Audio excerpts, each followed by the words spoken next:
Hi guys, welcome back to my channel. मैं हूँ सृष्टि खेड़ा और इस वीडियो में हम बात करने वाले हैं अल फराबी कज़ाक नेशनल यूनिवर्सिटी के बारे में। जब भी हम किसी यूनिवर्सिटी के बारे में सोचते हैं, हम चाहते हैं कि वो बहुत बड़ी यूनिवर्सिटी हो, बहुत अच्छी यूनिवर्सिटी हो, अच्छा इंफ्रास्ट्रक्चर हो। तो वो सब आपको इस वीडियो से पता चलने वाला है अल फराबी कज़ाक नेशनल यूनिवर्सिटी के बारे में। Before I go ahead in the video, मैं आपसे पूछना चाहती हूँ कि आप किस यूनिवर्सिटी में एडमिशन लेना चाहते हैं। Do let me know in the comment section. I hope कि आप सबने कमेंट कर दिया होगा। Now let's get started with the video. इस वीडियो में Al Farabi Kazakh national university के बारे में आपको सब कुछ पता चलने वाला है, starting from the overview, the fees structure, the hostel, the food, the facilities, each and everything along with the extra curricular activities. Like in depth detail आपको पता चलने वाली है इस यूनिवर्सिटी के बारे में। सबसे पहले अगर मैं अल फराबी कज़ाक नेशनल यूनिवर्सिटी के ओवरव्यू की बात करूं तो इस यूनिवर्सिटी की रैंकिंग्स काफ़ी अच्छी है। इनफैक्ट आप किसी से भी बात करेंगे, the first thing that they will talk about is the ranking of the university. यहाँ की QS वर्ल्ड रैंक जो है वो 175 है। ये क्या होता है, रैंकिंग्स चेंज होती रहती है। And the other thing is, क्या ये रैंकिंग आपको इम्पैक्ट करती है? क्योंकि इसके अराउंड बहुत सारे क्वेश्चंस हैं और बहुत सारी नेगेटिविटी भी हमें सुनने को मिलती है। मैं आपको बताती हूँ, अल फराबी कज़ाक नेशनल यूनिवर्सिटी की जो रैंकिंग है वो क्या मेडिकल डिपार्टमेंट की है? नो, मेडिकल डिपार्टमेंट की रैंकिंग वो नहीं है। बट इट डजंट मीन कि वहाँ का मेडिकल डिपार्टमेंट बुरा है।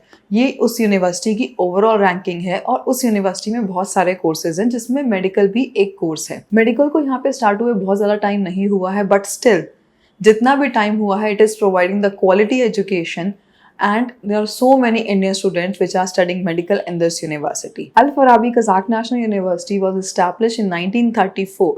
मतलब कि बहुत पुरानी यूनिवर्सिटी है। अगर मैं इंफ्रास्ट्रक्चर की बात करूँ, इट इज़ ह्यूज। मतलब आई थिंक ह्यूज वर्ड भी बहुत छोटा है उस इंफ्रास्ट्रक्चर के लिए। अगर आप एरिया देखेंगे, इट इज़ इन 100 हेक्टेयर। अगर 100 हेक्टेयर को मैं एकर्स में कन्वर्ट करूं, इट इज़ नियरली 250 एकर्स। आप सोच सकते हैं कि कितना बड़ा इंफ्रास्ट्रक्चर है। ऐसी कोई फैसिलिटी नहीं है जो आपको वहाँ पे नहीं मिलेगी। It is such a huge infrastructure. When I say huge, I really mean it. अब ह्यूज का मतलब ये है कि उसमें हमारे लायक क्या है। वहाँ पे लाइब्रेरी की अलग बिल्डिंग है, स्पोर्ट्स फैसिलिटी की अलग बिल्डिंग है, मॉल की अलग बिल्डिंग है। बहुत सारी ऐसी फैसिलिटी हैं जो हम एक्सपेक्ट भी नहीं करते एक यूनिवर्सिटी के अंदर, वो सारी उस यूनिवर्सिटी में अवेलेबल है। कजाकिस्तान की सबसे बड़ी यूनिवर्सिटी है अल फराबी कज़ाक नेशनल यूनिवर्सिटी। अल फराबी कज़ाक नेशनल यूनिवर्सिटी अच्छी सिटी में है, अलमाटी में है। वहाँ पे एयरपोर्ट भी एसेसिबल है ईजिली। काफ़ी बड़ा एयरपोर्ट है, तो आपको जब भी इंडिया आना होगा अलमाटी एयरपोर्ट से ही आना पड़ेगा, तो आपके लिए बहुत ईजिली एसेसिबल भी है। अगर अब मैं बात करूँ फीस स्ट्रक्चर के बारे में, Al Farabi Kazakh national University का जो फीस है वो 22 लाख टेंगे है। I know when we hear the word 22 lakh तो हमें लगता है कि बहुत ज़्यादा होगा। हाउएवर अगर मैं उसको डॉलर्स में बताऊं, it is nearly 4600 US dollars. मैं आपको अप्रॉक्स इसलिए बोल रही हूँ क्योंकि करेंसी कन्वर्जन का मामला है, हर दिन करेंसी चेंज होती है, तो इसीलिए it is approximately $4600 per year. That is the tuition fees. However अगर हम बाकी सारी चीज़ें इसमें इंक्लूड करते हैं, लाइक फूड है, हमारा हॉस्टल है, उसके अलावा हमारा मेडिकल इंश्योरेंस है, बहुत सारे खर्चे होते हैं। ये सारे खर्चे इंक्लूड करके total you would need nearly 28 lakh rupees. मतलब कि इंडियन रुपीज़ में आपको 28 लाख रुपए चाहिए अगर आप इस यूनिवर्सिटी में जाना चाहते हो। अगर मैं इस यूनिवर्सिटी की कॉस्ट विदाउट फूड देखूँ तो विदाउट फूड लगभग 23 लाख तक जाती है, but with food nearly 28 lakh तक जाती है। अब हम सब ने सुना है कि NMC के नए रूल्स आ गए हैं।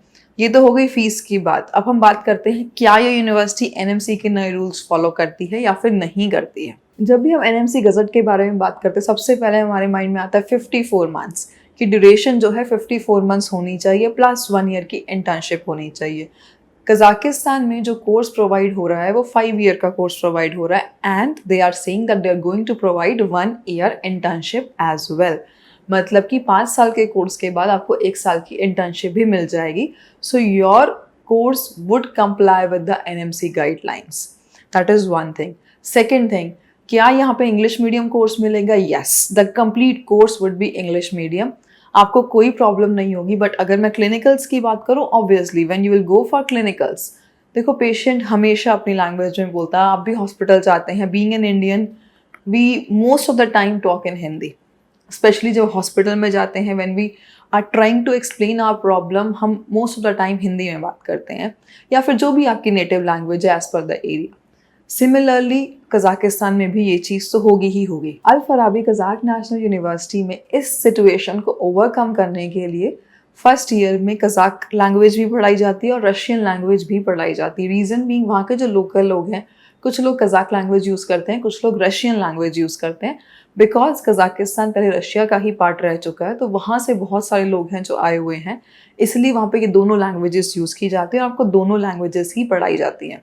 तो ये तो हुई हमारी एनएमसी गाइडलाइंस की बात, ओवरव्यू की बात, फीस की बात। अब आते हैं फैसिलिटीज़ की बात। देखो, जब भी हम कुछ पे कर रहे हैं किसी यूनिवर्सिटी को, वी थिंक कि हमें अच्छी फैसिलिटीज़ मिले। जैसे कि मैंने आपको बताया कि यूनिवर्सिटी बहुत बड़ी है, बहुत बड़ी है, तो उसके पास फैसिलिटीज़ भी बहुत अच्छी है। जैसे कि अगर मैं लाइब्रेरी की बात करूँ, लाइब्रेरी इटसेल्फ पूरी अलग से बिल्डिंग है, लाइक उसमें अलग अलग फ्लोर्स हैं, पूरी लाइब्रेरी बहुत बड़ी है, उसमें 500 स्टूडेंट्स एक साथ बैठ करके पढ़ सकते हैं। That is the space in the library. उसके अलावा बुक्स, सारी बुक्स, आपको फिजिकल बुक्स भी अवेलेबल हैं, और अगर आपको किसी की ई बुक चाहिए तो वहाँ पे क्यूआर सिस्टम है। उस क्यूआर सिस्टम को स्कैन करके आप पूरी की पूरी ई बुक विद इन सेकेंड्स आप डाउनलोड कर सकते हैं। ई बुक के अलावा आपके पास फैसिलिटी है स्कैन एंड सेंड की। वहीं पे लाइब्रेरी के अंदर ही स्कैन एंड सेंड की मशीन है। आप किसी भी बुक के किसी भी पेज को स्कैन करके राइट अवे अपने आप को ईमेल कर सकते हैं। फॉर एग्जांपल, आप बुक इशू नहीं करवाना चाहते हैं, आपको 2-3 पेज ही पढ़ने हैं, तो आप उसका वो पेज स्कैन एंड सेंड कर सकते हैं, और इन सब फैसिलिटी के लिए कोई चार्ज नहीं है। इसके अलावा वहाँ पे जो टेक्नोलॉजी वो यूज़ करते हैं लाइब्रेरी में, वो भी काफ़ी अच्छी टेक्नोलॉजी है। फॉर एग्जांपल, आपको अगर बुक इशू करानी है, यूजुअली कॉलेजेस में क्या होता है कि लाइब्रेरियन होता है बुक इशू करने के लिए, बट यहाँ पे लाइब्रेरियन एज सच नहीं है। कोई भी पर्सन नहीं है आपकी बुक इशू करने के लिए। आपके पास जो लाइब्रेरी कार्ड है उसको आप रख करके बुक को स्कैन करके खुद से आपकी बुक इशू हो जाएगी। You will not need a librarian to help you with the book issue. आप अपने आप से अपने लिए बुक इशू कर सकते हैं। That is a technology. Technology बहुत अच्छी है।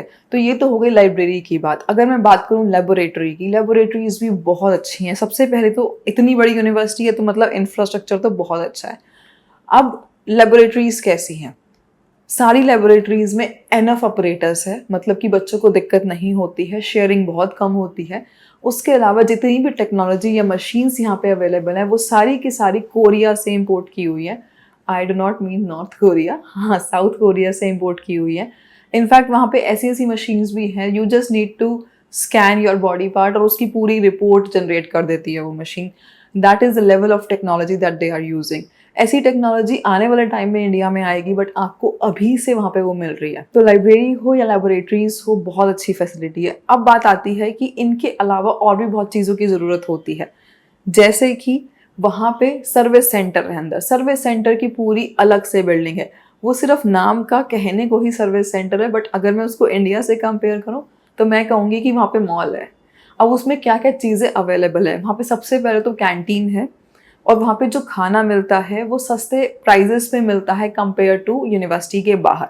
तो स्टूडेंट्स को अगर कुछ खाना है तो कैंटीन की फैसिलिटी अवेलेबल है। उसके बाद वहाँ पे सिनेमा हॉल भी है। अगर बच्चे को फॉर एन एंटरटेनमेंट सिनेमा देखना है, कुछ मूवी देखनी है, सिनेमा हॉल अवेलेबल है। उसके अलावा वहाँ पे ब्यूटी सैलून अवेलेबल है, बॉयज़ के लिए भी, गर्ल्स के लिए भी, कि कुछ भी अपने आप को पैम्पर करना है, if you want to pamper yourself, beauty salon available है। आयरनिंग सर्विसेज अवेलेबल है। मतलब जो भी आपको चाहिए वो सब कुछ एक जगह पे अवेलेबल है। तो सर्विस सेंटर वहाँ का एक मेन अट्रैक्शन है कि बच्चों को बाहर नहीं जाना पड़ रहा है। फिर चाहे आपको स्टेशनरी चाहिए, आपको बुक्स चाहिए, आपको कपड़े चाहिए, आपको कुछ भी चाहिए, ये सारी की सारी चीज़ें आपको अंदर ही मिल जाती हैं। तो अब तो बात हो गई लाइब्रेरी की, लेबोरेटरीज की, सर्विस सेंटर्स की।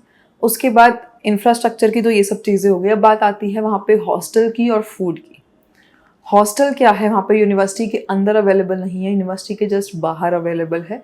वॉकिंग डिस्टेंस पे आपको हॉस्टल्स मिल जाएंगे। अलग अलग हॉस्टल्स अवेलेबल हैं, चाहे वो 3 शेयरिंग हो, 4 शेयरिंग हो, 2 शेयरिंग हो। आपको प्राइस के अकॉर्डिंग अलग अलग आप पे करके ले सकते हैं। और हॉस्टल्स डिसेंट एनफ है, हाइजीनिक है, क्लीन है, और सारी फैसिलिटीज़ हॉस्टल में भी आपको मिल जाएंगी। और ये हॉस्टल जो है वो ऑथराइज्ड वेंडर्स से मिल रहे हैं आपको।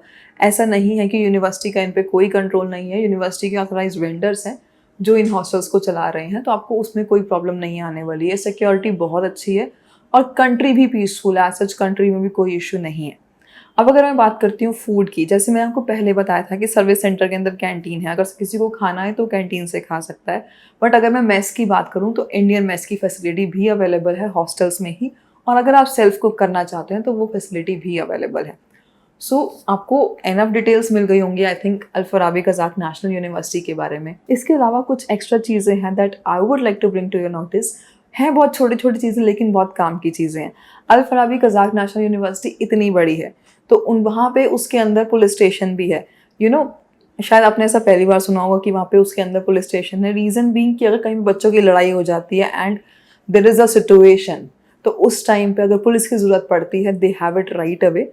वहाँ पे चलते चलते रास्ते में सिक्योरिटी चेक पॉइंट्स बने हुए हैं, सिक्योरिटी कियोस्क बने हुए हैं, जहाँ पे आप एंटर करते हैं अगर वहाँ पे अगर आप क्लिक करते हैं कि कुछ इमरजेंसी है, ऑन द स्पॉट आपके पास पुलिस आ जाएगी। और उसके अलावा वहाँ पे फायर एक्सटिंग्विशर ऑब्वियसली सब जगह पे होते हैं, वो है। और सोलर बेस्ड चार्जिंग स्टेशन भी है, मतलब कि जगह जगह पे थोड़ी थोड़ी दूर पे सोलर बेस्ड चार्जिंग स्टेशन लगे हुए हैं, अपना मोबाइल चार्ज कर सकते हैं। तो इट्स लाइक कि बहुत कंफर्टेबल स्टे है। अब हम बात करूँ वहाँ पे पढ़ाई की, बहुत सारे बच्चों का हमने फीडबैक लिया है, पढ़ाई की क्वालिटी बहुत अच्छी है अनडाउटेडली। अब अगर हम एक्सपेक्ट करते हैं कि स्पून फीडिंग होगी तो स्पून फीडिंग नहीं होगी। If you are going to Al Farabi Kazakh national university you should be dedicated enough to studies कि आप खुद से पढ़ेंगे। ऐसा नहीं है कि टीचर्स आपको स्पून फीड करेंगी। वहाँ का जो पैटर्न है वो काफ़ी अलग है। What they do is class में जाते ही पहले प्री टेस्ट होता है, फिर आपको टीचर पढ़ाएंगे और फिर पोस्ट टेस्ट होता है टू सी द इम्प्रूवमेंट। अब आप सोच रहे होंगे कि प्री टेस्ट का क्या मतलब है। फॉर एग्जाम्पल अगर आज टीचर आपको आए हैं क्लास में तो आपको वो बता देंगे कि कल आपको क्या पढ़ के आना है। तो जो भी नया टॉपिक होगा पहले खुद से आप पढ़ेंगे, उसका प्री टेस्ट होगा, फिर आपको टीचर वो पढ़ाएंगे, उसके बाद आपका पोस्ट टेस्ट होगा। तो ऐसा नहीं है जैसा इंडिया में होता है कि टीचर ही आकर के सब कुछ करवाता है, ऐसा वहाँ पे नहीं है। इससे बहुत अच्छी बात यह है कि आप खुद से पढ़ते हैं और जो भी आपका पोस्ट टेस्ट का रिजल्ट होता है वही आपके इंटरनल्स होते हैं। तो इसीलिए आपको हर दिन पढ़ना पड़ेगा और आपको स्पून फीड नहीं किया जाएगा। You better be prepared for it if you are choosing Al Farabi Kazakh national university. So overall अगर मैं कहूँ तो बहुत अच्छी यूनिवर्सिटी है, आपको कोई प्रॉब्लम नहीं आएगी। And if you are interested to take admission in Al-Farabi Kazakh national university we are there to help you. आप कभी भी कॉल कर सकते हैं on the numbers given on the screen and we will help you out with the admission enquiries. आपके कुछ भी question है रिगार्डिंग दिस यूनिवर्सिटी और anything else in MBBS abroad. Thank you so much for your time today.